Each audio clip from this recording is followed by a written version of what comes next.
Hi ladies, Sarah Bowling here, and today we're going to talk about getting out of your comfort zone. So if you struggle with getting out of your comfort zone, hang tight and let's just talk about it. I'm going to share with you guys what's helped me in my coaching business because I chose to get out of my comfort zone. I've shared this story all the time because it's a really big deal. 4 years ago, I was challenged by my coach, my sponsor, to do something that makes me uncomfortable. And I was like, okay, I'll figure that out. So that day I was taking my son to the mall and I said, okay, those people at GNC make me uncomfortable. I'm going to go in there and I'm going to get their number. I got excited about it because it made me want to crap myself. So I was like, I got to do it. So I walk in there and I see this beautiful blonde. I'm like, oh, blondes make me uncomfortable. Whatever. I walk up to her, start talking to her, ask her how long she's been working there, what does she like about it. Turns out she hated it. Saw a ring on her finger, said, oh, you're married, how long have you been married? She started talking about her husband and found out he was in the Navy. Asked her if she went to church, because back then we were living in the Bible Belt of the South, and everybody goes to church. So it was really cool. Yeah, that wasn't 4 years ago, that was 3 years ago. I'm lying. Needless to say, she's a best friend of mine. She's on this team, and I love her to death. We are really, really great friends, actually. And she was my first diamond. She was my first diamond on this team. So that was uncomfortable.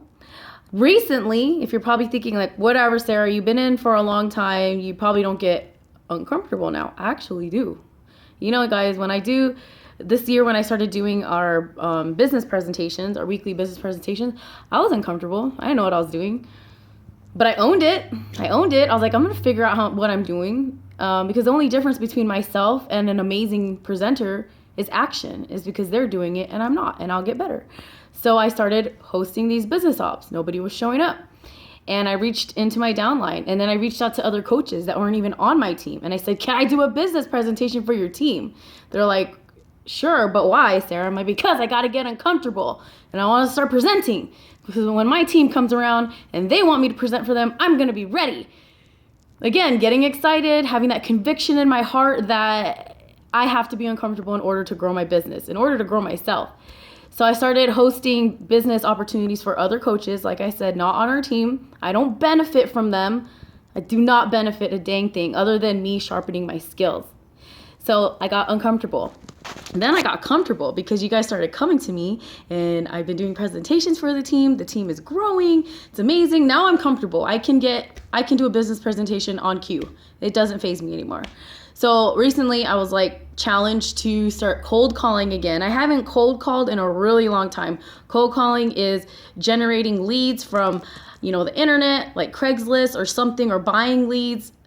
And you don't know these people, but they're looking for an opportunity. I love cold contacts because whether or not they say no to my opportunity, it doesn't matter. I don't have to talk to them ever again. So I kind of like it like that. So my husband put out Craigslist ads, and this was like last weekend, and I'm like, I can't call him, Dwayne. I don't know what to say. But he's like, you got to do it, Sarah. I'm going to take the kids out, freaking call these people. Did I call them? No. I waited Saturday, Sunday, then Monday came, and I said, oh my gosh, I haven't called these people. They probably don't even want to join me anymore. But the leads kept coming through.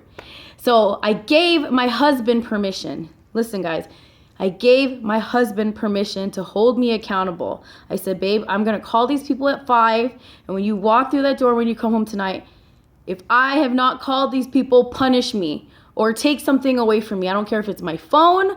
I don't care if it's sex. I don't know. But give somebody permission to hold you accountable. So if it's not your spouse or whatever, give your sponsor, your coach, myself, somebody, the permission to hold you accountable so that you're going to do what you said you would do. Okay? So I got on the phone and it was hard, but I did it, and now I'm comfortable again. It took me all week long to get comfortable again calling these strangers. But I got to do it, guys, because when we stop growing, we freaking die. And even if you don't apply that to your business, when you stop growing, you freaking die inside. You just become nothing but existing. That's lame. So get outside your comfort zone. Comment below what you find is so terrifying for you to do in your business.